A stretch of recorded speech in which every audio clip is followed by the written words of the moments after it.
आप देख रहे हैं लाइव इंडिया हर पल। नमस्कार, लाइव इंडिया में आपका स्वागत है। मैं अरविंद सम्राट। संसद में लोकसभा एलओपी और कांग्रेस एमपी राहुल गांधी ने कहा है कि यह पूरी तरह से सरेंडर है। यह एक दुखद बात है, उन्होंने कहा है, क्योंकि यह सिर्फ प्रधानमंत्री का सरेंडर नहीं है। उन्होंने 1.5 अरब, माफ़ कीजिएगा, उन्होंने कहा है कि ये भारतीयों का भविष्य सरेंडर कर दिया है। उन्होंने भविष्य इसलिए सरेंडर किया है, प्रधानमंत्री पर सीधा सीधा उन्होंने आरोप लगाया है, बीजेपी पर आरोप लगाया है, और उन्होंने कहा है कि ये इसलिए सरेंडर किया है क्योंकि वह बीजेपी के फाइनेंशियल सिस्टम को बचाना चाहते हैं, जिस पर यूनाइटेड स्टेट्स में केस चल रहा है। पूरा सरेंडर है। सर, आपने ज्यादा बोलने दिया मुझे आज। सर, आपने मुझे थोड़ा ज्यादा जाने दिया आज, बात आ गई। तो this is a wholesale surrender and it is a tragedy because it is a surrender not just of the Prime Minister. He has surrendered the future of 1.5 billion Indians. And he has surrendered the future because he wants to protect the BJP's financial architecture on which there is a case in the United States. He has surrendered. केंद्रीय संसदीय मामलों के मंत्री किरण रिजिजू ने कहा है कि हम सदन को गुमराह करने और बेबुनियाद बयान देने के लिए राहुल गांधी के खिलाफ प्रिविलेज नोटिस फाइल करने जा रहे हैं। लोकसभा और राज्यसभा में प्रोसीजर और कंडक्ट ऑफ बिजनेस के बहुत साफ नियम हैं। जब कोई सदस्य दूसरे सदस्य पर गंभीर आरोप लगाना चाहता है तो आपको नोटिस देना होगा और आरोप को साबित भी करना होगा। उन्होंने कहा है कि मैंने रिक्वेस्ट की है कि राहुल गांधी को सदन में बुलाया जाए ताकि वे अपनी बातों को साबित कर सके। राहुल गांधी ने सरकार और प्रधानमंत्री पर बेकार और झूठे आरोप लगाए हैं, यह कहते हुए कि प्रधानमंत्री ने भारत और भारतीय हितों को बेच दिया है। किस आधार पर, उन्होंने क्या आधार इस पर दिया है और इस तरह बोल रहे हैं। उन्होंने कहा कि बिना कोई नोटिस दिए हरदीप सिंह पुरी पर गंभीर आरोप लगाया है। We are going to file a notice, privilege notice against Sri Rahul Gandhi for misleading the House and also making baseless statement. There is a very clear-cut rules of procedure and conduct of business in the Lok Sabha and Rajya Sabha. When a member intends to make serious charges of allegation against another member, then you have to make a notice and also substantiate the allegation. So I have on the floor of the House requested Sri Rahul Gandhi ji to make necessary authentication of those points he has made. Number one, Sri Rahul Gandhi has made useless and false allegation against the government, against the Prime Minister, saying that Prime Minister has sold India in Indian interest. On what basis? Secondly, he took the name of the senior minister Hardip Singh Puri. He has made a serious allegation against Hardip Singh Puri without giving any notice. चलिए आगे बढ़ेंगे। केंद्रीय मंत्री प्रहलाद जोशी ने कांग्रेस नेता राहुल गांधी के बयान पर कहा है कि जो नियम है, यह नियम हमारे या ओम बिरला के आने के बाद नहीं बने हैं, यह नियम पहले से है। यह नियम जब संविधान की रचना हुई तब से है। उन नियमों के आधार पर अगर वे किसी पर आरोप लगाते हैं तो उन्हें प्रमाणित करना होगा। अगर वे जिस पर आरोप लगा रहे हैं अगर वह सदन का सदस्य है तो उसे नोटिस देना पड़ता है, और अगर वह सदन का सदस्य नहीं है तो वे ऐसे आरोप नहीं कर सकते हैं। सिर्फ बोलने से प्रमाणित नहीं होता। उन्होंने कहा है कि सिर्फ बोलने से प्रमाणित नहीं होता, इससे संबंधित दस्तावेज रखने होते हैं, सबूत रखने होते हैं, सिर्फ बोलने से नहीं होगा। इन्हें प्रामाणिकता नियम का अर्थ नहीं पता, इसलिए कुछ भी बोलते हैं। पहले का इतिहास इन्हें पता नहीं है, ये बस आरोप लगाते हैं। जब कोई आसन पर होता है तो वह किसी पार्टी का नहीं होता है। उन्हें संसदीय भाषा का ज्ञान नहीं है। उन्होंने बजट के अलावा सब बोला। देखो, इस जो रूल्स, जो procedure and conduct of the rules है लोकसभा का और राज्यसभा का अलग अलग है। इस रूल के आधार पर जो रूल्स तो हम आने के बाद या ओम बिरला जी आने के बाद ये रूल्स नहीं बने हैं, ये रूल्स पहले से है। ये रूल्स जब इस देश में संविधान रचाया गया, when the constitution was written, from those days rules are there. वो रूल्स के आधार पर किसी के ऊपर वो एलिगेशन लगाते हैं तो यस टू ऑथेंटिकेट। ये ऑथेंटिकेट करने के लिए मैं ऑथेंटिकेट करता हूँ, ये बोलने से ऑथेंटिकेशन नहीं होता है। फर्स्ट ऑफ ऑल, अगर किसी के ऊपर वो एलिगेशन लगाते हैं तो जो सदन के सदस्य है उनको नोटिस देना पड़ता है। अगर वो सदन के सदस्य नहीं है तो ऐसे एलिगेशन, वाइल्ड एलिगेशन नहीं लगा सकते हैं। फिर भी बोलने के बाद ऑथेंटिक करो बोले तो मैं ऑथेंटिक करता हूँ बोले तो ऑथेंटिकेशन नहीं होता है। ऑथेंटिकेशन के लिए संबंधित डॉक्यूमेंट रखना चाहिए, संबंधित जो विषय है वो विषय का रिकॉर्ड्स है, एविडेंसेस है, वो सब रखना पड़ता है। कुछ नहीं है, एक पेपर लाए है मैं ऑथेंटिक करता हूँ बोले तो ये ऑथेंटिक, ये बोलने से ऑथेंटिक नहीं होगा। यू शुड अंडरस्टैंड, इनको ऑथेंटिकेशन का अर्थ भी समझ नहीं है, रूल का भी अर्थ का समझ नहीं है, इसलिए कुछ भी बोलते हैं। सेकंड पॉइंट, मैं इसके अलावा जो ये एलिगेशन लगाते हैं, इन लोगों ने देश को कैसे कैसे भेजा। चाइना को 38,000 स्क्वायर मीटर कौन दिया, ये सब इन लोगों को पता चलना चाहिए। प्रीवियस इतिहास, पहले का इतिहास इनको कुछ पता नहीं है। वाइल्ड एलिगेशन लगाता है, जब भी ऑथेंटिकेशन बोले तो ऑथेंटिकेशन करता हूँ। और बजट से बात नहीं किया। और चेयर पर जो बैठे हैं, चेयर इज ए चेयर। अगर जब पैनल पे जो रहता है, कांग्रेस पार्टी का हो, बीजेपी का और किसी का पार्टी हो, chair is a chair. When chair पे कोई व्यक्ति बैठता है वो किसी का पार्टी का नहीं रहता। ये मेरा आप मेरे पार्टी का पुराना सदस्य है, ये बोल के चेयर को अपमानित करना, ये बहुत बड़ी इनका, he is belittling the position of the leader of the opposition and he doesn't know the proper parliamentary language, कुछ भी बोलता है। और मुझे लगता है वो पॉलिटिकल स्कोर करने के लिए बजट के अलावा सब कुछ बोला है। एंड डाटा के बारे में आप सब जानते हैं, आज भारत में डाटा हो, एनर्जी सिक्योरिटी हो और ओवरऑल एनर्जी, हमारा जो एनर्जी फ्यूचर एनर्जी हो, आज के एनर्जी हो, जो भी सिक्योर करने के लिए मोदी जी के नेतृत्व में जो भी हुआ है वो दुनिया सराहना कर रही। इसीलिए हमारे पास इन्वेस्टमेंट ज़्यादा आ रहा है। बिना समझते हुए वाइल्ड एलिगेशन करना एक जिम्मेदार अपोजिशन लीडर का ये पोजीशन का सम्मान भी नहीं करते, देश का सम्मान भी नहीं करते, रूल का सम्मान भी नहीं। पश्चिम बंगाल बीजेपी अध्यक्ष व सांसद सामिक भट्टाचार्य ने कहा है कि जो ममता बनर्जी चाह रही है वही हो रहा है। टीएमसी के कारण मुर्शिदाबाद जिला मिनी पाकिस्तान बनता जा रहा है और उसी की तरफ जा रहा है। यह टीएमसी की बी टीम है। हुमायूं कबीर ही टीएमसी है और टीएमसी ही हुमायूं कबीर है। हुमायूं कबीर टीएमसी से अलग नहीं है। यह निलंबन सिर्फ नाटक है। ममता बनर्जी से क्या उम्मीद कर सकते हैं? अगर पश्चिम बंगाल को कोई अलग राष्ट्र बनाना चाहेगा, पश्चिम बांग्लादेश बनाने की ओर जाएगा तो पूरा देश उसके खिलाफ आवाज़ उठाएगा। यह संभव नहीं है। कौन है हुमायूं? उन्होंने कहा कि कौन है हुमायूं कबीर? हुमायूं कबीर टीएमसी का नेता था। उन्होंने कुछ दिन पहले हिंदुओं से माफ़ी मांग ली और कहा कि हमने जो कुछ कहा ममता बनर्जी के कहने पर कहा। समाज में विभाजन करना ममता बनर्जी की राजनीति है। जो ममता जी चाह रहे वही हो रहे। तृणमूल कांग्रेस का कारण मिनी पाकिस्तान बनेगा, मुर्शिदाबाद डिस्ट्रिक्ट उसी की तरफ जा रहे हैं। तृणमूल कांग्रेस का एक प्लान बी है। ये बी टीम है तृणमूल कांग्रेस का। हुमायूं कबीर ही तृणमूल है, तृणमूल ही हुमायूं कबीर है। हुमायूं कबीर तृणमूल से अलग नहीं है। ये सस्पेंशन तक नाटक है। जिस दिन हुमायूं कबीर बोला था हम लोग मुसलमान 70% है मुर्शिदाबाद डिस्ट्रिक्ट में, हिंदू 30% है, इसलिए जब चाहे काटकर भागीरथी में बहा देंगे, उस दिन तो ममता बनर्जी चुप्पी साधी थी। जो ममता बनर्जी राज्य के मुख्यमंत्री ईद उल फितर का मंच का ऊपर खड़े होकर ये बोलती है कि बीजेपी प्रैक्टिसिंग धर्म इज अ गंदा धर्म, उसका बाद अब क्या उम्मीद कर सकते हैं?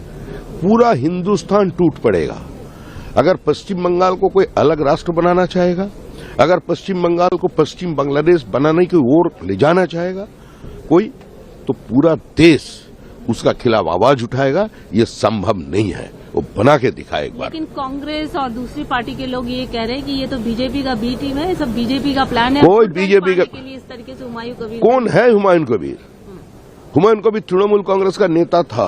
हुमायूं कबीर कुछ दिन पहले हिंदू से माफी मांग लिया, बोले हमने जो कुछ भी बताया ममता जी का कहने पर बताया। ममता जी उसको फोन करके बोली थी जी अगर तुम कुछ ऐसा बयान दे दो जिसमें सारे मुसलमान एक हो जाए। तो ये जितना सारे समाज में विभाजन तैयार करना ये ममता जी का पॉलिटिक्स है। Our politics is decisive politics and Mamata ji's politics is divisive politics. Nation should know and I think it's a chilling message to the nation also what is happening in West Bengal right now and that will be going to happen tomorrow in their states also. Because of West Bengal, the demography of Jharkhand and Bihar are getting changed. Mananchal and Simanchal, entire demography has been changed. चलिए आगे बढ़ेंगे। लोकसभा में नेता प्रतिपक्ष और कांग्रेस सांसद राहुल गांधी ने कहा है कि मेरे पास डाटा है और मैंने कहा कि मैं प्रमाणित कर दूंगा। एप्स्टीन में डिपार्टमेंट ऑफ जस्टिस फाइल्स है जिसमें हरदीप पुरी का नाम है, अनिल अंबानी का नाम है, अडानी का केस चल रहा है, प्रधानमंत्री पर सीधे दबाव है, यह सब जानते हैं। उन्होंने कहा कि बिना दबाव के कोई प्रधानमंत्री यह नहीं कर सकता। जो हुआ है, जो किसानों के साथ, डाटा के साथ, रक्षा, ऊर्जा सुरक्षा के साथ हुआ है, कोई प्रधानमंत्री सामान्य परिस्थिति में नहीं कर सकता। यह तभी करेगा जब किसी ने जकड़ रखा हो। देखिए मेरे पास डेटा है, मैंने कहा कि मैं ऑथेंटिकेट कर दूंगा। डिपार्टमेंट ऑफ जस्टिस फाइल्स हैं एप्स्टीन पे, हरदीप पुरी का नाम उसमें है, अनिल अंबानी का नाम उसमें है। अंबानी का केस अदानी का केस चल रहा है, उसमें समन्स आई हैं। गवर्नमेंट ऑफ इंडिया ने 18 महीने के लिए रिप्लाई नहीं दिया है। डायरेक्ट प्रेशर है प्राइम मिनिस्टर पे, वो सब जानते हैं। बट मेन बात ये है, देखिए बिना प्रेशर कोई हिंदुस्तान का प्राइम मिनिस्टर ये नहीं कर सकता है। जो हुआ है, जो किसानों के साथ हुआ है, डेटा के साथ हुआ है, डिफेंस के साथ हुआ है, एनर्जी सिक्योरिटी के साथ हुआ है, कोई प्रधानमंत्री नहीं कर सकता है नॉर्मल सिचुएशन में। वो जब ही करेगा जब किसी ने मतलब चोक लगा रखा है, ग्रिप ले रखी है। मंत्री अश्विनी वैष्णव ने कांग्रेस नेता राहुल गांधी के बयान पर कहा है कि भारत का डाटा बहुत ही सुदृढ़ कानूनी स्वरूप में है, डिजिटल व्यक्तिगत डाटा संरक्षण अधिनियम के तहत है। भारत के जितने संवेदनशील क्षेत्र हैं सबके अपने विनियमय हैं और इस तरह के आरोप लगाने से पहले चीजों को प्रमाणित करना चाहिए। डेटा बहुत ही सुदृढ़ कानूनी स्वरूप में है, digital personal data protection act के तहत है। बहुत सारी चीजें जो भारत के जितने भी सेंसिटिव सेक्टर्स हैं उनके सबके अपने अपने रेगुलेशंस हैं और इस तरह के आरोप लगाने से पहले चीजों को ऑथेंटिकेट करना चाहिए। डेटा चलिए आगे बढ़ेंगे। बीजेपी सांसद राजू बिस्ता ने क्या कहा है? बीजेपी सांसद राजू बिस्ता ने कहा है कि जहां तक हुमायूं कबीर की बात है तो ये ममता दीदी टीएमसी की उपज है और इससे पहले भी उन्होंने इस तरह के नाटक पहले भी किए थे। बंगाल में 2026 में बीजेपी सरकार बनेगी और कोई बाबरी मस्जिद नहीं बनेगी। यह चुनाव पश्चिम बंगाल के हिंदुओं को बचाने का चुनाव है। उन्होंने कहा कि 2026 में पश्चिम बंगाल का हिंदू बढ़ चढ़कर बीजेपी को वोट देगा। देखिए, जहाँ तक हुमायूं कबीर है, ये ममता दीदी टीएमसी की उपज है और इससे पहले भी इन्होंने इस तरह की नाटक की थी। जहाँ तक बंगाल का सवाल है, 2026 में भारतीय जनता पार्टी की सरकार बनेगी और भारतीय जनता पार्टी की सरकार में कोई बाबरी मस्जिद नहीं बनेगा और ये 2026 का चुनाव ये पश्चिम बंगाल को बचाने का चुनाव है, पश्चिम बंगाल के हिंदुओं को बचाने का चुनाव है। और जिस ममता बनर्जी को 2005 तक ये घुसपैठियां आपदा लगते थे, आज उनके मेहमान बने हुए हैं और 2026 में बढ़ चढ़कर जो है पश्चिम बंगाल का हिंदू वोट देगा और मोदी जी के नेतृत्व में भारतीय जनता पार्टी की सरकार बनेगी। आप कह रहे हुमायूं कबीर टीएमसी की उपज है, अन्य पार्टी के तमाम कांग्रेस हो या फिर अन्य पार्टी के नेता कह रहे हैं तो बीजेपी की उपज है। बीजेपी की तो आदत है तोड़ो और राजनीति करने की, वही कर रहे हैं ये लोग। इतना ज्यादा दिमाग लगाने की जरूरत नहीं है। उसी पश्चिम बंगाल में रामनवमी के लिए अनुमति नहीं मिलती, उसी पश्चिम बंगाल में दुर्गा पूजा के लिए अनुमति टीएमसी सरकार नहीं देती, लेकिन आज एक हुमायूं कबीर जो है वहाँ बाबरी मस्जिद बना रहा है, तो ये किसकी उपज है इससे स्पष्ट समझ में आ जाता है। कांग्रेस नेता राजीव शुक्ला ने केंद्रीय संसदीय कार्य मंत्री किरण रिजिजू के बयान पर कहा है कि कोई विपक्ष या सांसद अभद्र भाषा का इस्तेमाल नहीं करता है। आप क्या समझते हैं कि विपक्ष के लोग भी बीजेपी के कुछ सांसदों की तरह हैं जो गाली की भाषा का इस्तेमाल करते हैं? स्पीकर से अपनी बात करना बदतमीजी नहीं होती। उन्होंने कहा कि संसदीय कार्य मंत्री को विपक्ष से कुछ भी बोलने से पहले सोचना चाहिए। इस वक्त की विपक्ष के लोग भी भाजपा के कुछ सांसदों के, नहीं सब नहीं, कुछ सांसदों की तरह हैं जो गाली गलौज की भाषा का इस्तेमाल करते हैं, नेहरू से लेकर के इंदिरा जी से लेकर सोनिया जी तक सबको। कुछ बदतमीजी नहीं। और स्पीकर के सामने कौन बदतमीजी कर, अपनी बात कहना को बदतमीजी थोड़ा कह सकते हैं। तो मुझे लगता है कि जो संसदीय कार्य मंत्री होता है उसको विपक्ष पे कुछ भी बोलने के पहले 4 बार सोचना चाहिए, क्योंकि वही एक ऐसा माध्यम होता है जो अगर विपक्ष और सत्ता पक्ष में कभी जो है टकराव हो तो वो रास्ता निकाल सकता है। मैं भी संसदीय कार्य मंत्री हुआ, मैं यही काम करता था। प्रणब मुखर्जी ने मुझे सिखाया था कि तुम विपक्ष पे इस तरह हमला कभी मत करना कि तुम्हारी बातचीत के रास्ते बंद हो जाए, क्योंकि तुम्हें ही संसदीय कार्य मंत्री बतौर रास्ते खोलने होंगे। तो मेरी सलाह है किरण भाई को कि जो है विपक्ष को इस तरह से हमलावर बनने की जरूरत नहीं है। इससे बड़े साहब भी कोई बड़े खुश नहीं होंगे, वो भी चाहेंगे संसद चले। अल्टीमेटली लक्ष्य सरकार का होना चाहिए संसद चले। सरकार की सफलता इसी में कि संसद एन केंद्र प्रकार चले। और विपक्ष के पास है क्या सिवाय संसद के? न दफ्तर है, न अफसर है, न कुछ है। तो वो संसदीय में तो बात अपनी उठा सकता है। अगर वो संसद में अपनी बात नहीं उठाने के लिए की भी आप इजाजत नहीं दोगे, वहां भी जकड़ाव रखोगे, तो विपक्ष करेगा क्या? घर में बैठेगा। सर, वंदे मातरम को जिस तरह से कंपलसरी किया गया है उसको लेकर क्या करें? वंदे मातरम तो हमेशा कंपलसरी, वंदे मातरम तो कांग्रेस के जमाने में लागू हुआ।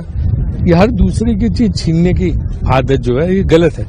वंदे मातरम की तो सबसे बड़ी भक्ति कांग्रेस की है। बीजेपी सांसद दिनेश शर्मा ने उत्तर प्रदेश के मुख्यमंत्री योगी आदित्यनाथ के बयान पर कहा है कि भारत में अब्दुल कलाम, अब्दुल हमीद की सोच चल सकती है, लेकिन बाबर की सोच कैसे चल सकती है? बाबर लुटेरा था, उसने भारत की आत्मा को चोट पहुंचाई थी। ऐसे व्यक्ति के नाम पर कुछ भी हो या उचित नहीं है।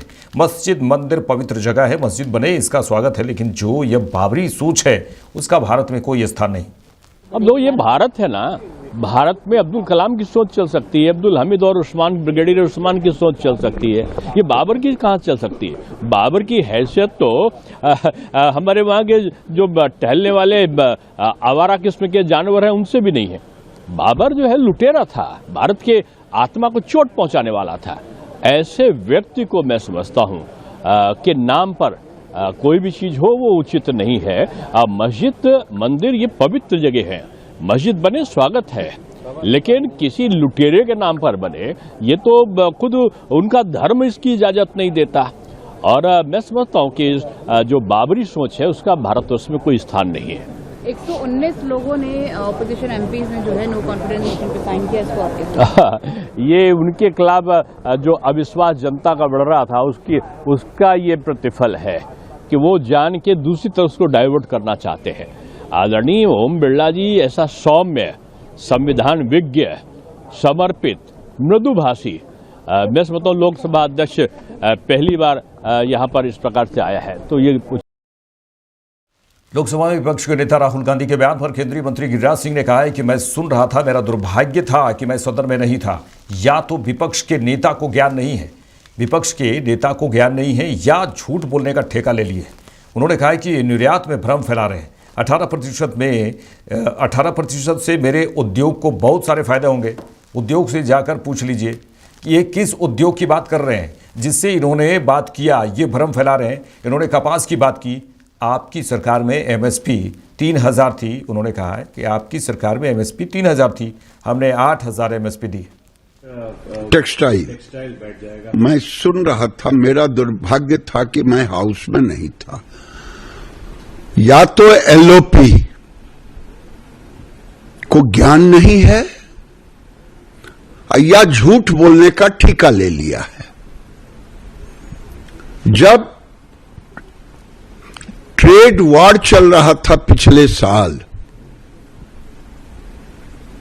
तो हमने गारमेंट में कहें तो 24 अप्रैल से दिसंबर 24 केवल 95,000 था, अभी हम 1,02,000 रहे। इसमें यूएस हमारे ऊपर, फिर भी हम यूएस को दिए हैं, ऐसा नहीं है। हम 60% जो यूएस को देते थे वो हमने दिया, उनके 50% पर भी। दूसरा, टोटल टेक्सटाइल को लें, वो भी 3 लाख का था पिछले महीने, और इस साल रहा 3,27,000। तो ये एक्सपोर्ट में भ्रम फैला रहे हैं। 18% से मेरे इंडस्ट्री को बहुत सारे फायदे होंगे। और इंडस्ट्री से जाके पूछ लीजिए कौन इंडस्ट्री की बात ये कर रहे हैं जिससे इन्होंने बात किया, ये भ्रम फैलाने का। दूसरी बात मैं चुनौती के साथ करता हूं, ये कॉटन की बात की। एक तो मैं कहता हूं कि आपकी सरकार ने 3,700 रुपये एमएसपी दे रहा था, हमने 8,000 रुपये एमएसपी दिया और किसानों से खुले में हमने खरीदारी की, पूरे राज्यों में 11 राज्यों में किया। और वही नहीं, अगर देखेंगे तो ये 10 साल में पिछले 24,825 करोड़ का खरीदा, हम 1,75,000 का खरीदे, 565 लाख बेल, ये खरीदे 10 साल में 173 लाख बेल।